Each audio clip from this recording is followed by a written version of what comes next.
Welcome back to Anand education academy.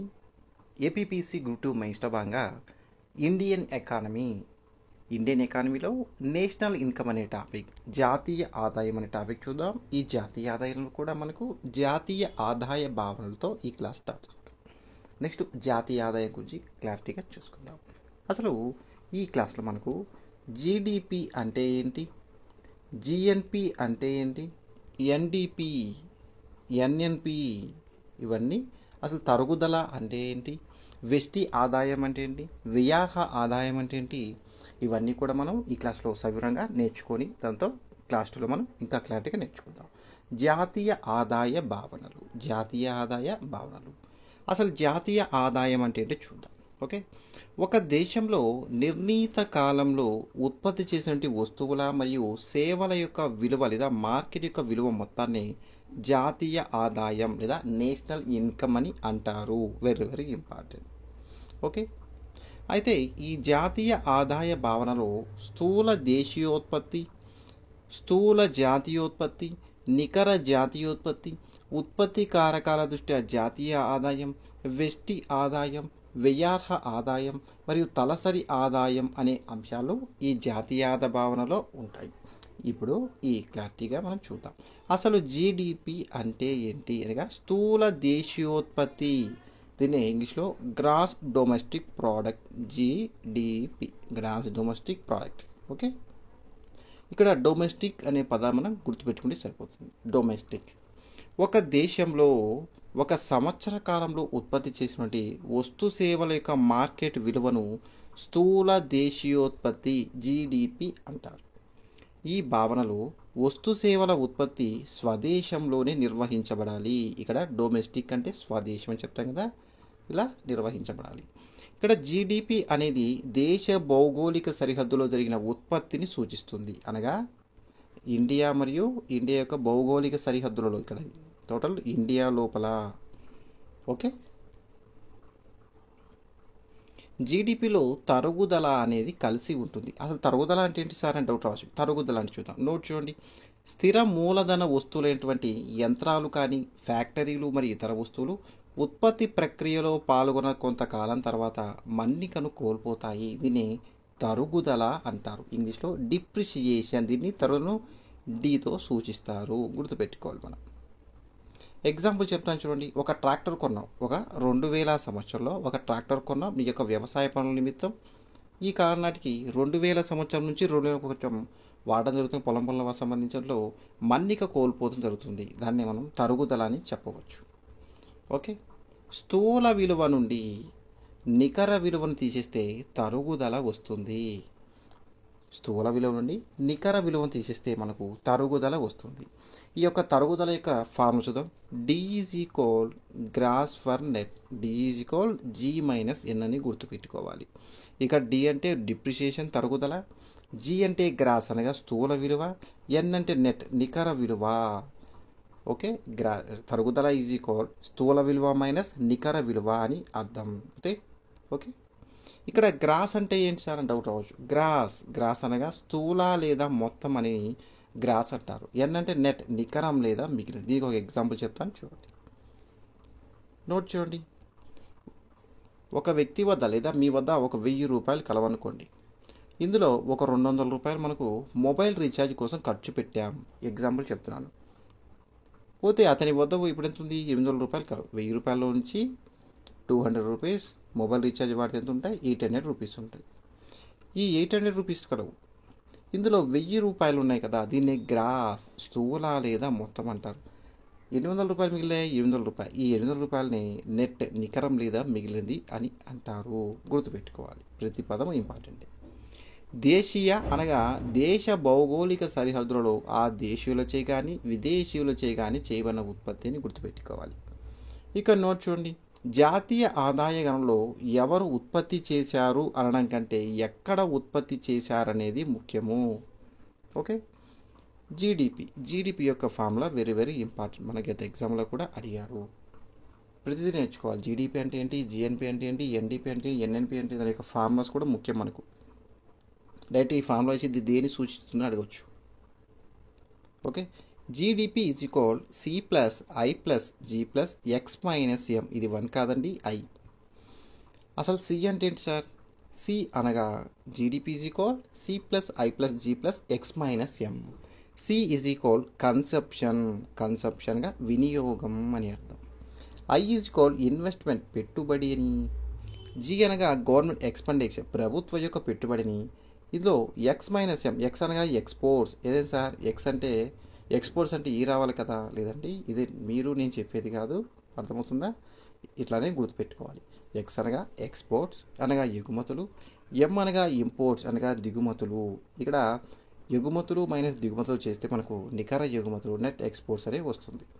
అర్థమైంది అనుకుంటాను. GDP యొక్క formula C plus I plus G plus X minus ఎంగా గుర్తుపెట్టుకోవాలి. ఓకే, ఇది ఐ అండి, 1 కాదు. జీడిపి అనేది ఒక సంకుచిత భావన. సంకుచిత భావన అంటే ఏంటి సార్? చెప్పారు కదా, ఇండియాలో మాత్రమే, ఇండియా యొక్క సరిహద్దులో మాత్రమే దీని యొక్క జీడిపిని లేదా వ్యాపారం నిర్వహిస్తే సంకుచితమైన భావన. మరి విశాలమైన భావన అంటే ఏంటి సార్? అంటే ఇండియాతో పాటుగా ప్రపంచవ్యాప్తంగా దాన్ని చేస్తాను విశాలమైన భావనగా చెప్పవచ్చు. ఓకే, జీడిపి అనేది దేశ భూభాగంలో చేయబడిన ఉత్పత్తి లేదా దేశంలో జరిగిన ఉత్పత్తి. జీడిపిలో NFIA net factor income abroad అనగా నికర విదేశీ కారక ఆదాయం కలిసి ఉండదు గుర్తుపెట్టుకోవాలి. గత ఎగ్జామ్ అడిగారు, జీడిపిలో ఎన్ఎఫ్ఐఏ ఉంటుంది అని ఇచ్చారు, కానీ స్టేట్మెంట్ తప్పు, కలిసి ఉండదు జీడిపిలో.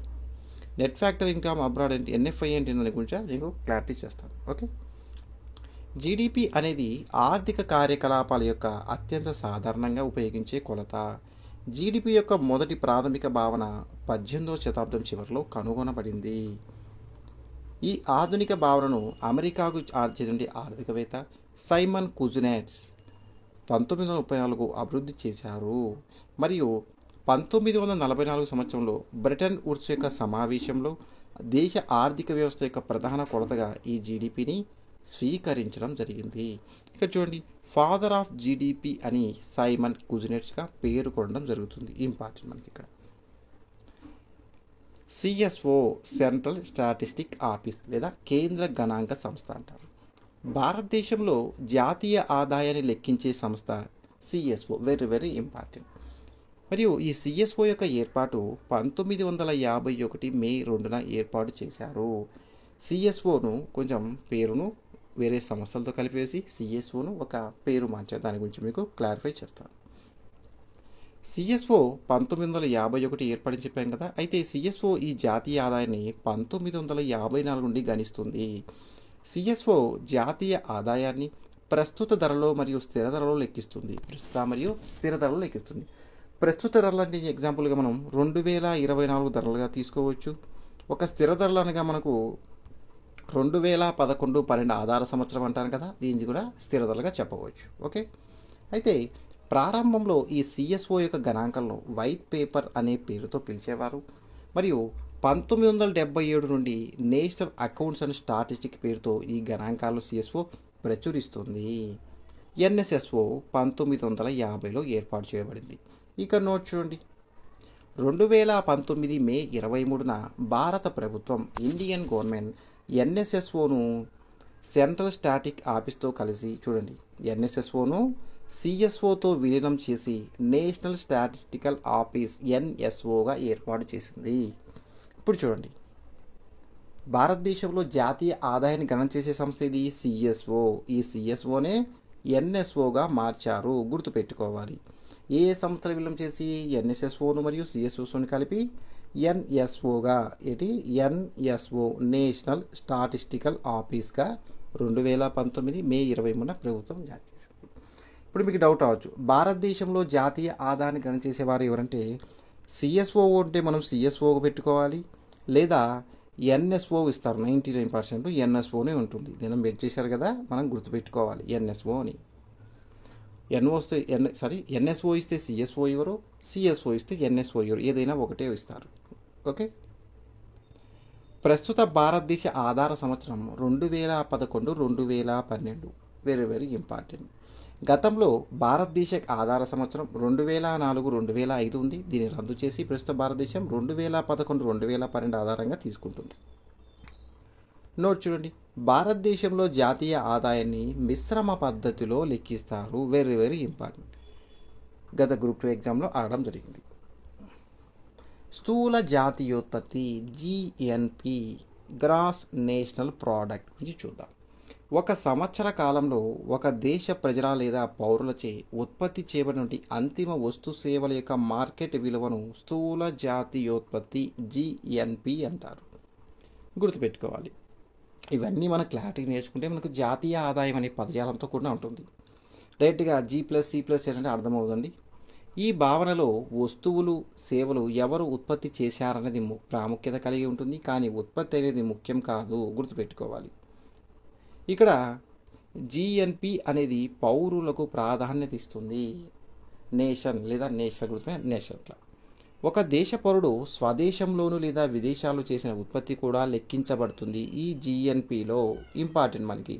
ఈ జిఎన్పి జీడిపి తేడా ఏంటి అడగొచ్చు కూడా. జీడిపి అనేది దేశ భౌగోళిక దేశంలో, జిఎన్పి అనేది స్వదేశం లేదా విదేశంలో కూడా, ప్రపంచవ్యాప్తంగా గుర్తుపెట్టుకోవాలి. జిఎన్పి అనేది ఒక విశాలమైన భావన. ఇందాక ఎగ్జాంపుల్ చెప్పాను కదా, భారతదేశంతో పాటుగా వరల్డ్ మొత్తం కూడా చెప్పేది ఒక విశాలమైన భావన.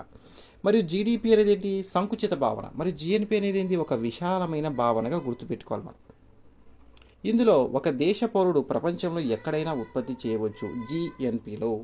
జిఎన్పిలో ఎన్ఎఫ్ఐఏ లేదా R-P కలిసి ఉంటుంది. జీడిపిలో ఉండదని చెప్పాను, జిఎన్పిలో ఉంటుందని చెప్పాను. ఓకే. సాధారణంగా ఈ జీడిపి కన్నా జిఎన్పి అనేది ఎక్కువ ఉండదు. జీడిపి కన్నా జిఎన్పి ఉంటుంది. జిఎన్పి యొక్క ఫార్ములా చెప్తాను, సూత్రం గుర్తుపెట్టుకోండి. GNP is equal C+I+G+X-M+R-P. C+I+G+X-M ఈ కలిపితే జీడిపి వస్తుంది. అడిషనల్గా +R-P కలిపితే మనకు జిఎన్పి వస్తుంది. గుర్తుపెట్టుకోవాలి. ఇక్కడ R అనగా రిసీప్ట్స్ అనగా విదేశాల నుండి వచ్చే రాబడులు, P అనగా పేమెంట్ విదేశాలకు చేసే చెల్లింపులు. గుర్తుపెట్టుకోవాలి. ఓకే. నెక్స్ట్ నికర జాతీయోత్పత్తి net national product NNP. Net national product. స్థూల జాతీయోత్పత్తి నుండి తరుగుదలను డిప్రిషియేషన్ మినహాయిస్తే లేదా తీసివేస్తే వచ్చేది నికర జాతీయోత్పత్తి. Very very important. NNP is equal GNP minus depreciation, తరుగుదల. ఎన్ఎన్పిలో నికర విదేశీ కారక ఆదాయం ఉంటుంది, ఎన్ఎఫ్ఐఏ ఉంటుంది. ఇంపార్టెంట్ మనకి. మరియు ఎన్ఎన్పిలో తరుగుదల అనేది ఉండదు. నికర దేశీయోత్పత్తి నెట్ డొమెస్టిక్ ప్రోడక్ట్ ఎన్డిపి. స్థూల దేశీయోత్పత్తి లేదా జీడిపి నుండి స్థిర మూలధన వినియోగం అనగా తరుగుదలను మినహాయిస్తే నికర దేశీయోత్పత్తి ఎన్డిపి వచ్చును. ఎన్డిపి యొక్క ఫార్ములా ఇంపార్టెంట్ మనకి. ఎన్డిపి ఈజ్ ఈక్వల్ C+I+G+X-M/M/D గుర్తుపెట్టుకోవాలి. లేదా NDP is equal GDP minus depreciation గుర్తుపెట్టుకోవాలి. ఈ ఎన్డిపిలో తరుగుదల అనేది కలిసి ఉండదు. డిప్రిషియేషన్ తరుగుదలని తీసివేస్తుంది కాబట్టి కలిసి ఉండదు. ఎన్డిపిలో నికర విదేశీ కారక ఆదాయం ఉండదు. ఎన్ఎఫ్ఐ అనేది ఉండదు. గుర్తుపెట్టుకోవాలి. ఈ ఎన్ఎఫ్ఐడి చూద్దాం.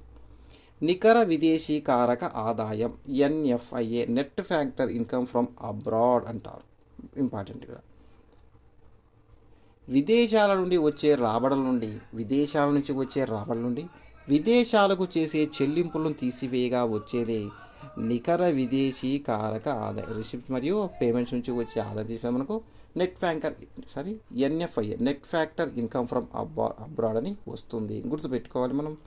విదేశాల నుంచి వచ్చే రాబడుల నుండి విదేశాలకు చేసే చెల్లింపులు తీసివేయగా వచ్చేది నికర విదేశీ కారక ఆదాయమే అవుతుంది.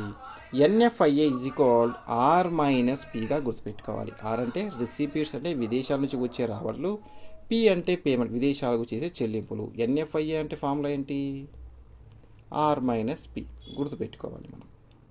లేదా వెస్టి ఆదాయం personal income. Sir personal income అంటే ఏంటి సార్? వెస్టి ఆదాయం ఒక సంవత్సర కాలంలో దేశంలోని వ్యక్తులకు మరియు సంస్థలకు లభించినటువంటి మొత్తం ఆదాయాన్ని వెస్టి ఆదాయం అంటారు. గుర్తుపెట్టుకోవాలి. ఒక సంవత్సరం ఎగ్జాంపుల్గా 2023 ఇద్దాం.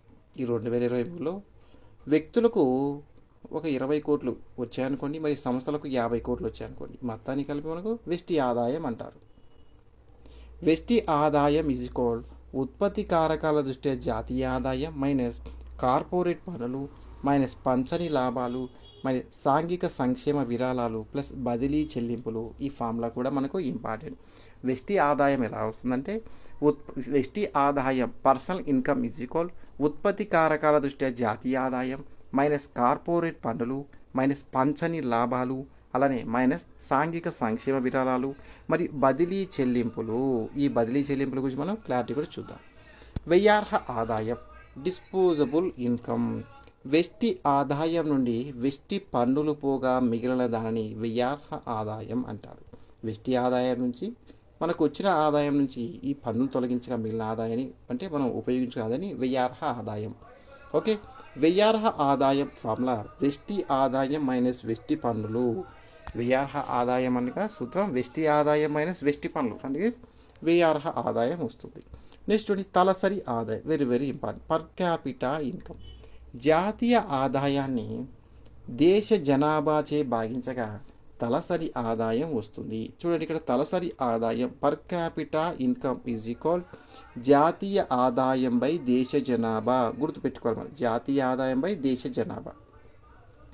తలసరి ఆదాయం అన్నది దేశ ప్రజల సగటు ఆదాయాన్ని సూచిస్తుంది మరియు దేశ ప్రజల యొక్క సగటు జీవన ప్రమాణాన్ని కూడా సూచిస్తుంది. Very very important. ఇక్కడ నామమాత్రపు తలసరి ఆదాయం ప్రస్తుత మార్కెట్ ధరల్లో లెక్కించగా వచ్చిన ఆదాయాన్ని నామమాత్రపు జాతీయ ఆదాయం అంటారు.